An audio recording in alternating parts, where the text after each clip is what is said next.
सो हे WhatsApp guys, कैसे हो सभी लोग। स्वागत है आपका मेरे एक और नए वीडियो में। तो आज के इस वाले वीडियो में फिर से एक्सप्लेन करने जा रहा हूँ लॉर्ड ऑफ द मिस्ट्रीज के मानवा के रीमेक के चैप्टर नंबर 13 को। लेकिन चैप्टर नंबर 13 के एक्सप्लेन को स्टार्ट करने से पहले मैं आपको एक चीज़ बताना चाहता हूँ कि जो लॉर्ड ऑफ द मिस्ट्रीज का एनीमे है उसके अंदर बहुत सारे सीन्स को कट ऑफ कर दिया गया है, जिसकी वजह से बहुत सारे लोगों को कुछ भी समझ में नहीं आ रहा। इसलिए मैं उन लोगों को ये चीज़ बताना चाहता हूँ कि अगर उनको समझने में थोड़ी सी भी दिक्कत हो रही है और वो वेब नॉवल को भी पढ़ना नहीं चाहते, तो वो लोग आके हमारे लॉर्ड ऑफ द मिस्ट्रीज के मानवा के रीमेक के एक्सप्लेनेशंस को देख सकते हैं। सो इसी के साथ आज के इस वाले एक्सप्लेनेशन वीडियो को स्टार्ट करते हैं। लेकिन आज के इस वाले एक्सप्लेनेशन वीडियो को स्टार्ट करने से पहले आप अगर हमारे इस वाले चैनल के ऊपर न्यू हो हमारे, और अगर आपको हमारे ये वाला वीडियो पसंद आए तो प्लीज़ हमारे इस वाले वीडियो को एक लाइक और चैनल को एक सब्सक्राइब भी जरूर से कर देना guys. So let's start the video guys. Lord of the mysteries के इस वाले चैप्टर की स्टार्टिंग होती है और हम देख पाते हैं मिस्टर स्मिथ और कैलिन एक कैरेज के पास खड़े हुए होते हैं। उस कैरेज के अंदर बैठ के कैलिन उनके साथ जाने वाला होता है कि तभी कैलिन इस कैरेज को देख के सोचने लगता है ये कैरेज बिल्कुल मेरे सपने के अंदर जिस तरीके का कैरेज मैंने देखा था ये बिल्कुल उसी की तरह दिख रहा है। और वो आगे मिस्टर स्मिथ को ये चीज़ पूछता है कि, और उसके बाद कैलिन आगे मिस्टर डॉन स्मिथ को एक क्वेश्चन पूछते हुए बोलता है कि अगर उस एक्सपर्ट ने मुझे ये चीज़ कंफर्म कर दिया कि मैंने सच में उस दिन की अपनी सारी की सारी मेमोरीज को भूल चुका हूँ, तो फिर क्या मैं इन सब चीज़ों से निकल सकता हूँ।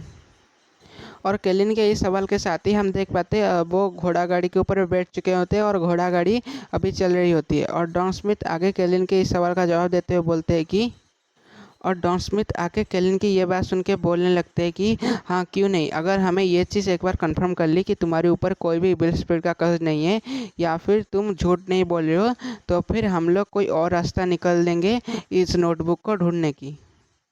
और डॉन स्मिथ आगे कैलिन को बोलने लगते हैं अगर हम थियोरेटिकली देखें तो इस चीज़ की कोई अच्छी खासी एक्सप्लेनेशन नहीं है। और ये इस बात को सुन के कैलिन हैरान होते बोलने लगते हैं क्या थ्योरी। और वो आगे डॉन स्मिथ बोलने लगते हैं हाँ तुमने बिल्कुल सही समझा, अगर हम थियोरेटिकली देखें तो इस चीज़ की कोई भी एक्सप्लेनेशन नहीं है, या हम किसी भी नॉर्मल इंसान को इस चीज़ के बारे में अच्छे से कुछ भी एक्सप्लेन नहीं कर सकते। लेकिन इस चीज़ के ऊपर हमारे जैसे बियॉन्डर्स का भी कोई पूरी तरह से कंट्रोल नहीं है। हम इस सारे एविल स्पिरिट या फिर इन सब चीज़ों के ऊपर अच्छे से कंट्रोल नहीं कर सकते। और डॉन स्मिथ आगे कैलिन को एक्सप्लेन करते हैं, बोलते हैं अगर मैं अच्छे से बताऊं तो जहां पर हमें लगता है कि सारी चीज़ें ख़त्म हो चुकी है और सब कुछ नॉर्मल हो चुका है, तो वहीं से और भी बहुत ज़्यादा खतरनाक चीज़ें स्टार्ट हो जाती है। और डॉन स्मिथ आगे बोलने लगते हैं कुछ टाइम पहले हम लोग का सामना एक इविल चर्च के साथ हुआ था, जो कि लोगों के ब्रेन को मैनिपुलेट करते थे और उनको सुसाइड कमिट करने के लिए बाध्य करते थे। उन लोगों को ये चीज़ करने के लिए उनको बहुत ज़्यादा फोर्स करते थे और उनको ब्रेन को मैनिपुलेट करके बोलते थे कि तुम्हें इस सुसाइड करना पड़ेगा, जिसके वजह से वो ना चाहते हुए भी बहुत सारे बंदे सुसाइड करते थे।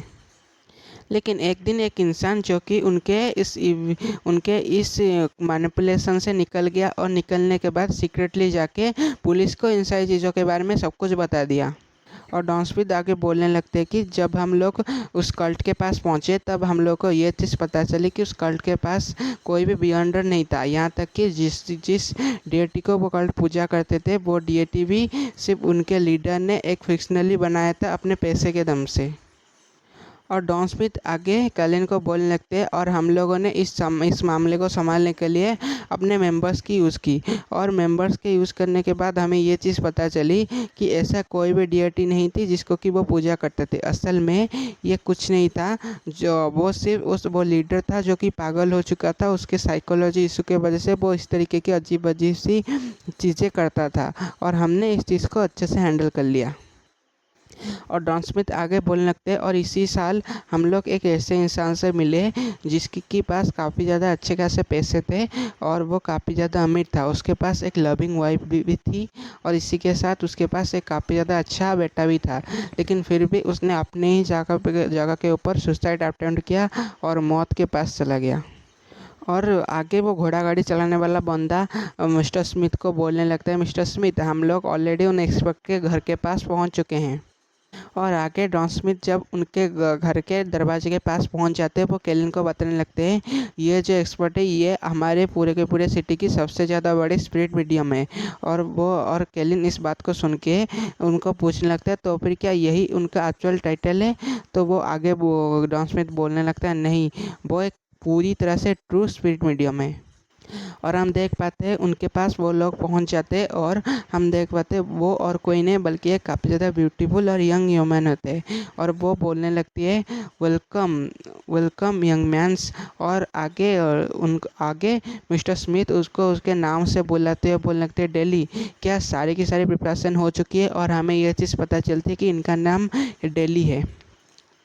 और आगे डॉन स्मिथ की यह बात सुन के मिस डेली बोलने लगती है जो जितने भी सारे ऑर्डिनरी स्पिरिट्स थे मैंने उन सबको भगा दिया है और जितने भी सारे छोटे मोटे रिचर्स थे उन सब भी यहाँ से जा चुके हैं।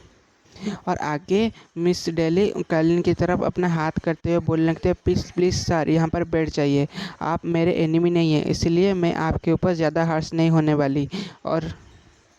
और वो आगे बोलने लगती है केलिन को आप हमारे एनिमी नहीं है इसीलिए चिंता मत कीजिए, मैं इसका इस्तेमाल आपके ऊपर काफ़ी ज़्यादा अच्छे से करूँगी, आपको कुछ भी नहीं होगा।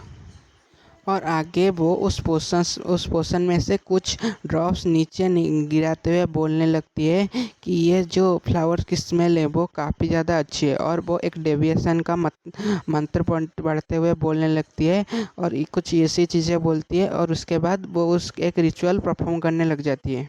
और वो आगे इस रिचुअल को परफॉर्म करते हुए बोलने लगती है ये चीज़ मुझे काफ़ी ज़्यादा मदद करेगी इस रिचुअल को अच्छे से परफॉर्म करने में। और केलिन आगे उसको इस रिचुअल को परफॉर्म करते हुए देखते हुए हैरान के साथ बोलने लगता है ये काफ़ी ज़्यादा सिमिलर है, मैं जब अपने जगह के ऊपर लक इंक्रीजमेंट रिचुअल को परफॉर्म करता है तब भी यह फीलिंग ऐसी ही आती है। और केलिन के ये कहने के साथ ही आज का ये वाला चैप्टर यहीं पर ही ख़त्म हो जाता है। केलिन के कहने के साथ ही आज का ये वाला चैप्टर यहीं पर ही ख़त्म हो जाता है। और अगर आपको आज का ये वाला चैप्टर या पसंद आया हो तो प्लीज़ हमारे इस वाले वीडियो को एक लाइक और चैनल को एक सब्सक्राइब भी ज़रूर से कर देना। और मैं एक न्यू एक्सप्लेनर हूँ इसलिए मुझसे काफ़ी सारी गलतियाँ हो सकती हैं, इसलिए प्लीज़ मुझे माफ़ करना, मैं आइंदा से अपनी गलतियों को सुधारने की कोशिश करूँगा। Thanks for watching guys.